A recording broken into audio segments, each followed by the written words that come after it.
नमस्कार, प्रणाम। प्रधानमंत्री जी, मुख्यमंत्री सबसे बात कर रहे हैं।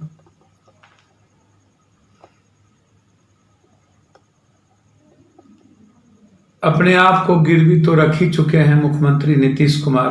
अब अंतरात्मा उनकी नहीं जगती है।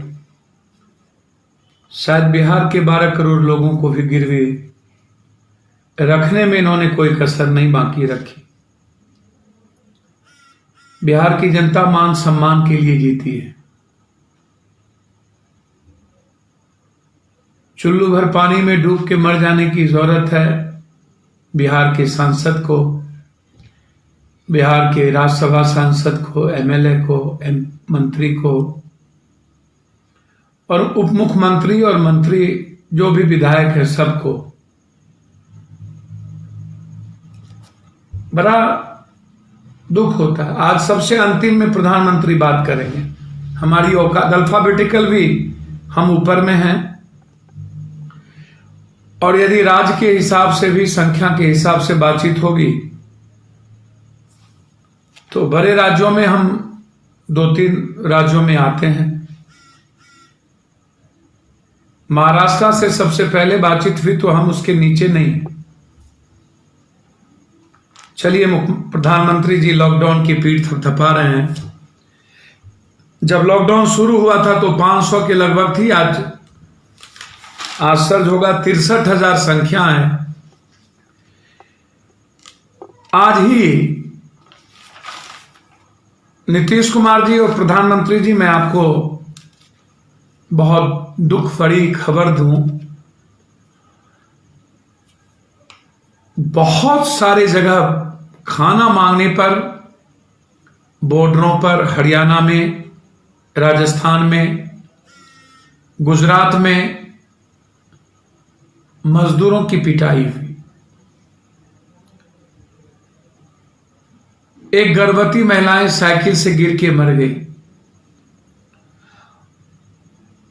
मंदसौर मध्य प्रदेश में इरशाद नाम का एक लड़का सुसाइड कर लिया। घर नहीं जा सक रहा था, जबकि खाने पीने के लिए सब कुछ था। कई दिनों से वो प्रसाद, मुजफ्फरपुर का लड़का था, इरशाद मर गया, सुसाइड कर लिया। प्रधानमंत्री जी, आप देवघर भगवान को मनाने सब जाते हैं, लेकिन 1500-1400 किलोमीटर और लगातार दारू पीने की लाइन में आपने अमीरों को खड़ा किया, वो भी 2 लॉकडाउन के बाद। लेकिन घर जाने के लिए 1500, 2000, 2200 किलोमीटर गरीबों को खड़े करके आप मरने पर मजबूर किया। भूख से परेशान हुए, जीएसटी में खड़े किया, आधार कार्ड में खड़े किया, नोटबंदी में खड़े किया। लगातार जांच की प्रक्रिया नहीं बढ़ रही है और संक्रमण बढ़ता जा रहा है। पहले आपने कहा जान है जहान है, अब आप कह रहे हैं जहान है तो जान है। अब आप कह रहे हैं कि 7 दिनों के अंदर यदि कोई फीवर नहीं है तो घर चले जाएंगे। शायद हमारे पास आपके स्वास्थ्य मंत्रालय का ये आज ऑर्डर आ गया। हमारे पास अब कुछ नहीं है। मुख्यमंत्री से बातचीत हो रही है, अपनी पीठ थपथपा रहे हैं हम लोग।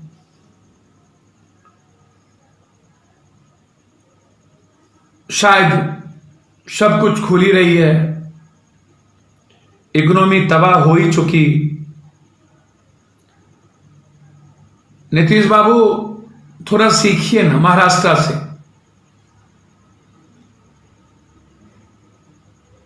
आपके अंतरात्मा नहीं जग रही है। महाराष्ट्र ने आज 2 फैसले लिए। सुबह फैसले लिए कि सारे पैसे महाराष्ट्र देंगे मजदूरों को भेजने के लिए। चुल्लू भर पानी में डूब के मर क्यों नहीं जाते?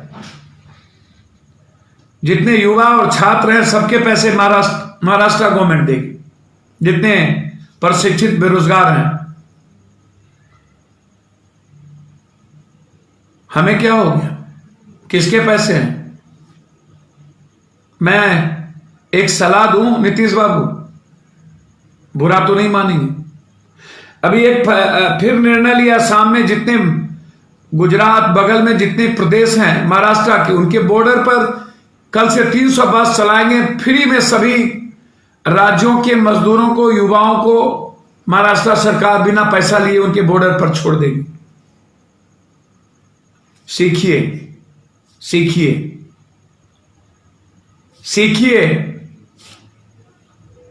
किससे सीखना चाहते हैं?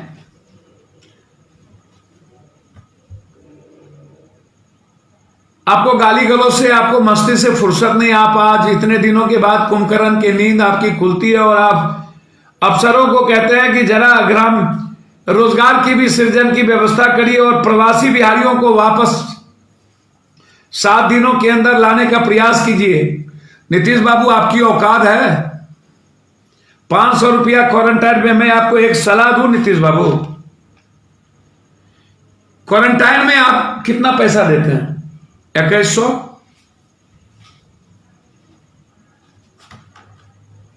मेरा एक सलाह है आपको, और वो सलाह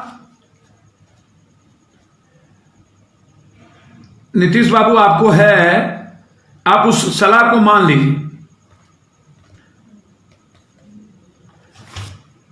और मुझे लगता है कि वो सलाह कम से कम कितना खर्चा है आपका 2100 में, उसको जरा समझिए। ये शायद इसको थोड़ी सी दिक्कत महसूस मैं कर रहा हूं, क्यों नहीं खुल ये हो रहा है।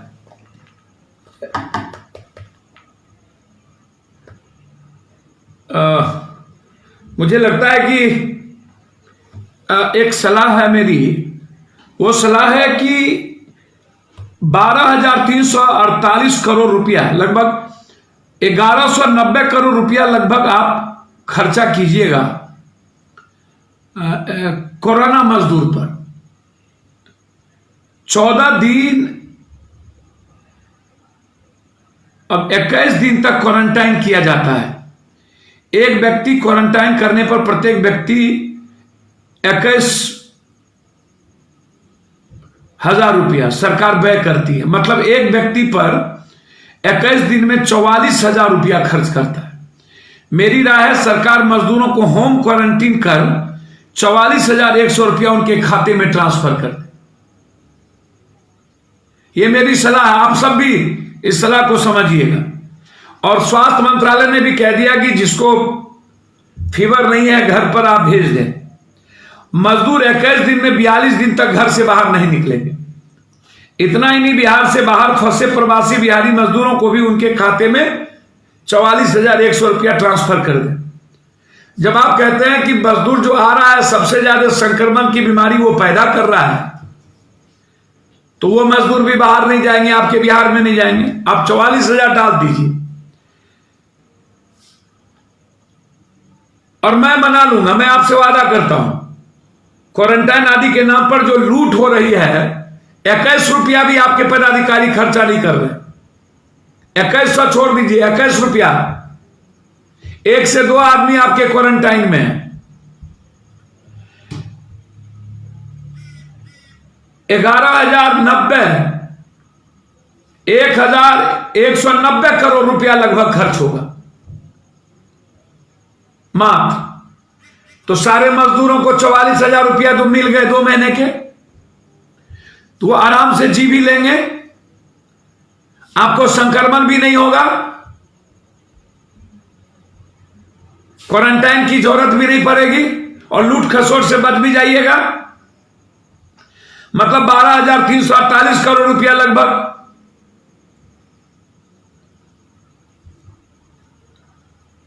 पूरे राज्य में क्वारंटाइन किए लोगों को न खाना है, न रहने की व्यवस्था,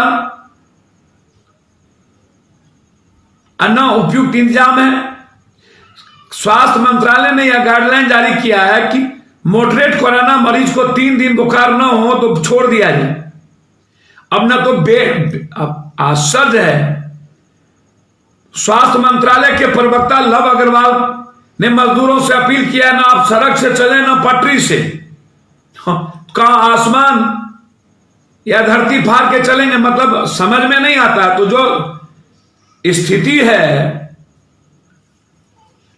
अभी आपने रेल, अब मैं वहां आऊंगा रेल मंत्रालय पर, मैं वहां आऊंगा। अभी सबसे बड़ा जो सवाल है पप्पू यादव का, वो सवाल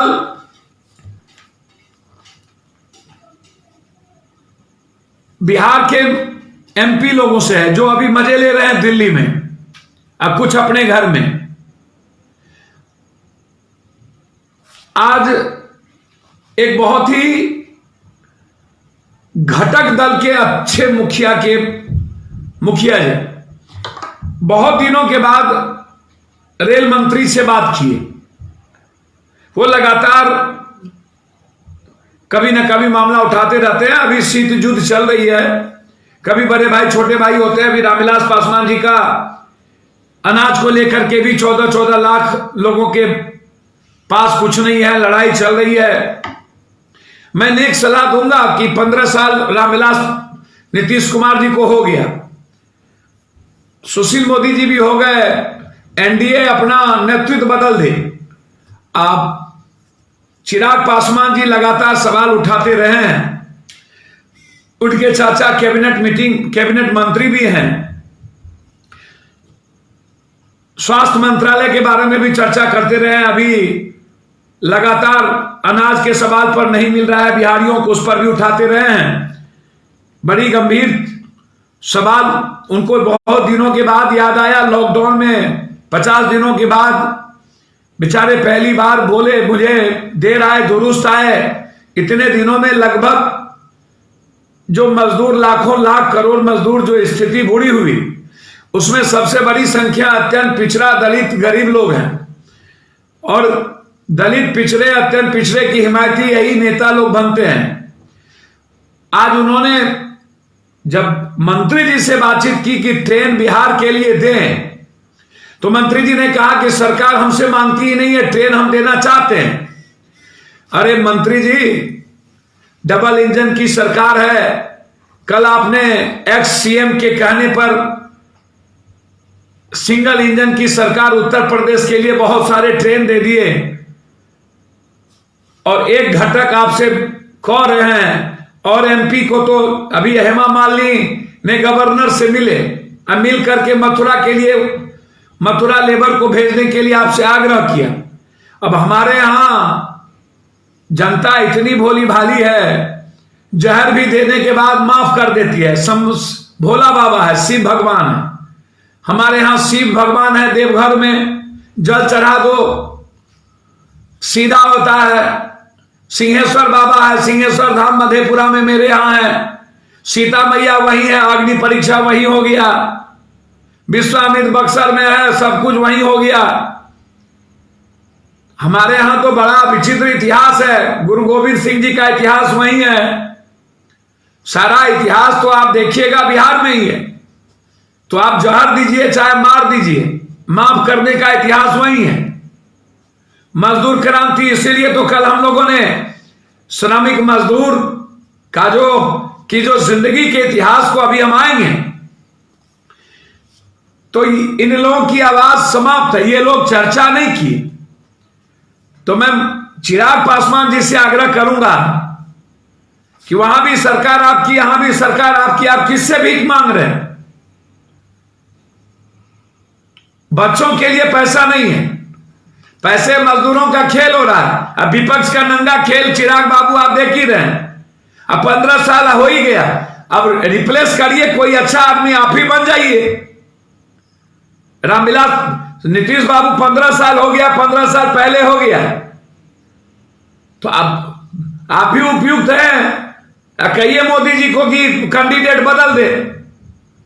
अब कुछ पैसे की कमी तो आपके पास भी नहीं है, तो भूख से जो लोग दलित गरीब मर रहे हैं, बड़ी कृपा होगी कुछ पैसा आप भी लगाइए, कुछ पैसा विपक्ष भी लगाए। ट्वीट का खेल खेलते हैं, आपको आश्चर्य होगा। इतनी बड़ी त्रासदगी हो रही है और ये चुरकुट सबको देखिए, ये मुख्यमंत्री का खेल शुरू हो गया। ये देखिए, मुख्यमंत्री मतलब भूख से मर रहा है, विधानसभा में भूख से मर रहा है, गरीब मर रहा है। हाजीपुर का बड़ी बड़ी 10-10 लाख का एडवर्टाइजमेंट अखबार में शुरू हो गया। ये देखिए, सहारा, कोई गोबर। अभी सुशील मोदी जी के बारे में, कनगोजर, इनके बारे में क्या कहूं। सुशील मोदी जी ऐसे समय में राजनीति तो छोड़ दीजिए, अरे आपको तो लोगों ने देख चुका है, आप किसकी बारे में बात करते। 15 सालों में आप जब तय 26 तारीख को इससे लेके अभी तक 1 किलो दाल नहीं पहुंचा सके, पानी में हाफ पैंट पहन के भाग गए, जिस राजेंद्र नगर के लोगों ने 15 साल विपक्ष, 15 साल उप मुख्यमंत्री, अनुकंपा पर, बैसाखी पर जीने वाला नीतीश बाबू और नरेंद्र मोदी और अटल जी और बीजेपी के सहारे लालू यादव का इतिहास था, है, रहेगा। उसके खानदान का इतिहास नहीं रहेगा। सुशील जी, उसके खानदान का सहारा मत लीजिए, वो इतिहास का चैप्टर खत्म हो गया। खानदान लालू यादव का इतिहास है, था, रहेगा। वह एक आवाज थी, इतिहास नहीं मिटता कर्पूरी ठाकुर की तरह। ये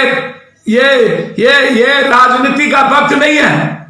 अभी आपको कहना चाहिए कि मैं मजदूरों को कहां से, अब ये मुख्यमंत्री बनने का सपना, अभी सवाल उठता क्या है, सहारा शुरू हो जाते हैं। अब मुझे समझ में नहीं आता है, अभी रोटी चाहिए लोगों को। अरे विपक्ष के लोग, अभी तो सुधरो। अभी लोगों को फोका हो रहा है, लोगों को लाओ, लोगों को खाना पहुंचाओ। लोगों की जिंदगी तबाह हो चुकी है। कभी गए हो? जाओ मालवीय नगर, जाओ सब जगह, मैं धन्यवाद दूंगा। जो जो लोग लाखों लाख रुपया मदद किए हैं हमें, जिसके बदौलत खाना पहुंच रही है, पैसे पहुंच रहे हैं। कोई अकाउंट नंबर है जिससे तुमने 2-4 लाख रुपया मदद की हो? फूल का माला किसको? क्वारंटाइन जगह पर। अरे क्वारंटाइन में आर्मी कैंट है, भूखे प्यासे पैदल जा रहा है, ना मंदिर खुला, ना मस्जिद, ना गुरुद्वारा, ना फूल का माला है, ना माली है। कौन देगा पैसा फूल के माला के लिए?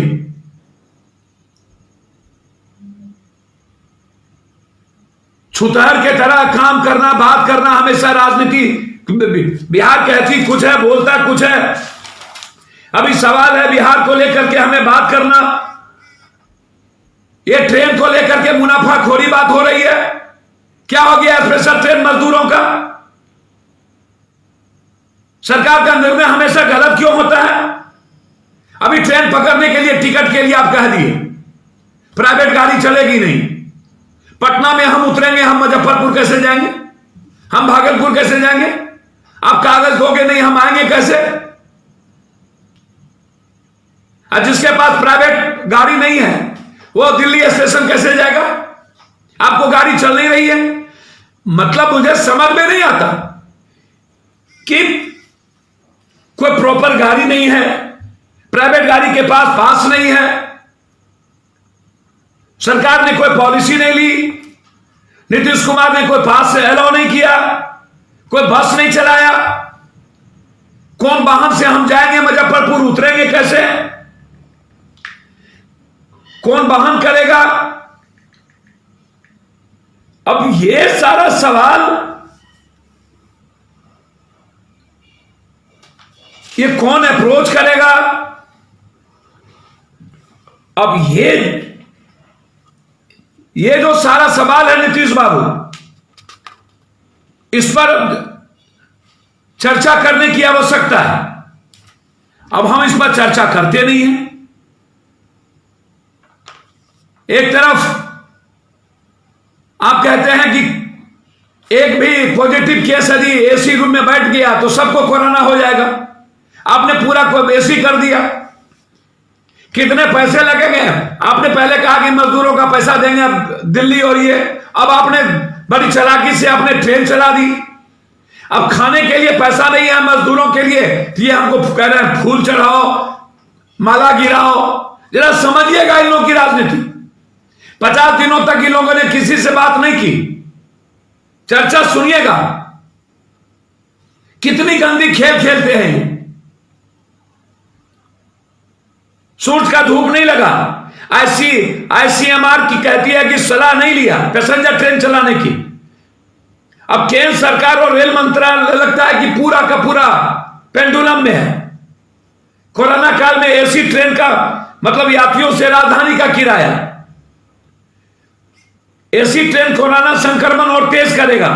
माना जा रहा है कि संक्रमित और तेज हो सकते हैं, और वहीं मजदूर या आम आदमी से मुनाफा के लिए। अरे यार, आप सिर्फ समस्या का समाधान कीजिएगा ना केंद्र सरकार जी, सुविधा दीजिएगा ना आम लोगों को, कि सिर्फ आप अपने मुनाफा की बात करिएगा हमेशा। कोई सही गाइडलाइन नहीं। जब देखिए मुनाफा, जिधर देखिए मुनाफा। बाबा साहब आंबेडकर ने इसीलिए बेहतर संविधान बनाया था। गांधी या नेहरू जी ने एक बेहतर राष्ट्र की कल्पना की थी। आज भी हम 2 तरह के भारत, दुनिया में सबसे गैप वाले भारत में 50% संपत्ति पर 1% लोगों का अधिपत्य। बाबा साहब आंबेडकर ने इक्वल कॉमन न्याय की बात की थी। हम तो मालदीव से आप नौसेना से सबको लाइए, जहाज भर कर लाइए, फ्री में लाइए, लेकिन लाखों मजदूरों पर लाठी बरसाइए। खाने के लिए आपके पास पैसे नहीं होंगे। कार्ल मार्क्स ने 175 साल पहले लिखा, श्रमिक जिसका निर्माण करता है वह वस्तु जितनी विशाल या ताकतवर होती है, श्रमिक का बल उसी अनुपात में घटता चला जाता है। अगर रेल की पटरियों पर मरने वाला यह श्रमिक राष्ट्र निर्माता है और यह राष्ट्र लगातार शक्तिमान होता गया तो ये उतने ही निर्बल होते चले गए। यह कथन कम से कम भारत के संदर्भ में बिल्कुल सटीक बैठता है। सोचिएगा, 16 मजदूर जो मरे और जिस पर लाठी चल रही है। आज जिस तरीके से राजनीतिक और आर्थिक असमानता हमारे समाज में घिरा हुआ है, 100% नहीं से 90% जिम्मेदारी सरकार की है। देश में बढ़ती आर्थिक विषमता खत्म होता आजादी का मकसद। हमेशा याद रखिएगा, 51% हिस्से पर 1% लोगों का कब्जा। 2 फ्रेंच अर्थशास्त्री लुकास चांसल और थॉमस पिकेटी का शुक्रगुजार होना चाहिए हम हमारे देशवासियों को। उपलब्ध आयकर के आंकड़ों पर गहन शोध कर विस्तार से बताया, भारत में आय असमानता ब्रिटिश गुलामी से भी ज्यादा हो गई है। इन दोनों अर्थशास्त्रियों ने अपने शोध पत्र में बताया कि 1930 के दशक के अंत में भारत की 21% आय पर 1% धनाढ्य लोगों का कब्जा था। 80 के दशक में शुरुआत में यह हिस्सा घटकर 6% हो गया। 6% हिस्से पर अधिपत रह गया, पर धनाढ्य की कुल राष्ट्रीय आय में हिस्सेदारी बढ़कर 22% अब हो गए। इतनी आर्थिक विषमता अमेरिका, ब्रिटेन, चीन या अन्य यूरोपीय देश में नहीं है। प्रधानमंत्री जवाहरलाल नेहरू इस आय विषमता के सामाजिक और आर्थिक कुप्रभावों को लेकर काफी सतर्क थे। इसलिए उन्होंने विकास का ऐसा मॉडल चुना कि देश के उत्पादन बढ़े, आय बढ़े और संपदा निर्माण हो, लेकिन वह चुनिंदा हाथ में सिमट कर न रह जाए। 18 जनवरी 1948 को ऑल इंडिया रेडियो पर अपने प्रसारित भाषण में उन्होंने कहा था कि एक भूखे इंसान के लिए या एक बहुत गरीब मुल्क के लिए आजादी का कोई मतलब नहीं रह जाता। इसलिए हमें उत्पादन बढ़ाना चाहिए जिसमें हमारे पास काफी दौलत हो जाए और मुनासिब आर्थिक योजना से हम उसका ऐसा वितरण करें कि वह करोड़ों लोग, खासकर आम लोगों तक पहुंच सके। तमाम अध्ययन जिसमें देश आय और संपदा वितरण की गहरी खाई का पता चलता है। नेशनल सैंपल सर्वे कार्यालय संग्रहित आंकड़ों का अध्ययन एक रिपोर्ट आई, 28% पर 1% लोगों का अधिकार। इसी तरीके से आप हमेशा भूल नहीं सकते संविधान निर्माता बाबा साहब अंबेडकर का वो न्याय, वो बराबरी का सम्मान, आज वो हमेशा खलता है। ये हालात कोरोना वायरस ने हमें परेशान कर दिया। इसीलिए जिस तरीके से आज आप मुख्यमंत्री से बात कर रहे हैं, मैं अपील करूंगा सारे मुख्यमंत्रियों से आज कि आप मजदूर कानून को किसी भी कीमत पर खत्म ना करें। आप जो दो ताकत है हमारी, तीन ताकत, एक पहली ताकत है मजदूर, दूसरी ताकत है किसान, तीसरी ताकत है हमारी युवा। ये जो तीन ताकत है हमारी, इस तीन ताकत ने नहीं किया कि हम 31 मई तक किसानों के खेत में बीज और अनाज पहुंचेगा कि नहीं। दूसरी तरफ गांव में आप मजदूरों और बेरोजगार युवाओं को रोजगार देने की व्यवस्था कर रहे हैं कि नहीं। तीसरी तरफ जो सबसे बुरी स्थिति है खाद्यान्न की, क्या आप भूखे को 15,000 रुपया उसकी इकोनॉमी में, जो मैंने आज एक सलाह दी, क्या आप उस पर अमल करेंगे कि नहीं। चौथी तरफ जो हालात लगातार बढ़ रहे हैं, क्या संक्रमण की बीमारी जो बढ़ रही है, इस पर जांच करके क्या अधिक से अधिक आईसीयू वेंटिलेटर, सिर्फ एक परिवार को 4 मास्क देने की बात कर दिए। नीतीश बाबू, जांच का क्या होगा, किट्स का क्या होगा, आईसीयू बेड का क्या होगा, इसका जरा सोचिएगा।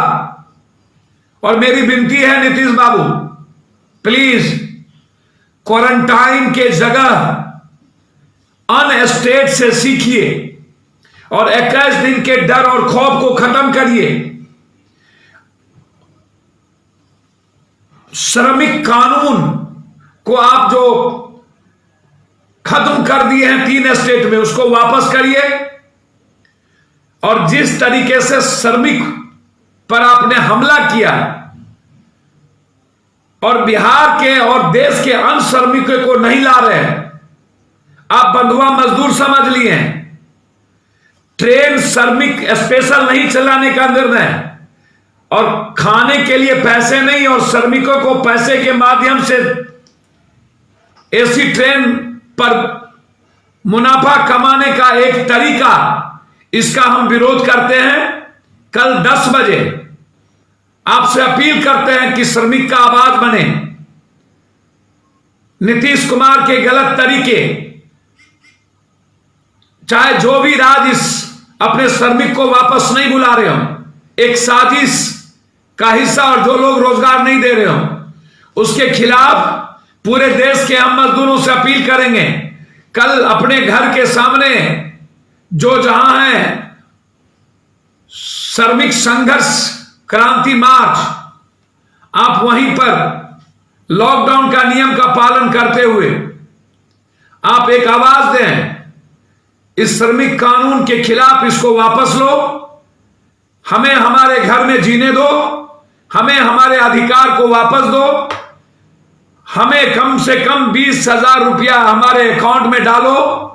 इस अधिकार के साथ आप आवाज दें, या मैं आपसे अपील करता हूं, साथ साथ आग्रह करता हूं मैं केंद्र और राज्य सरकार से हर परिस्थितियों में कि किसी भी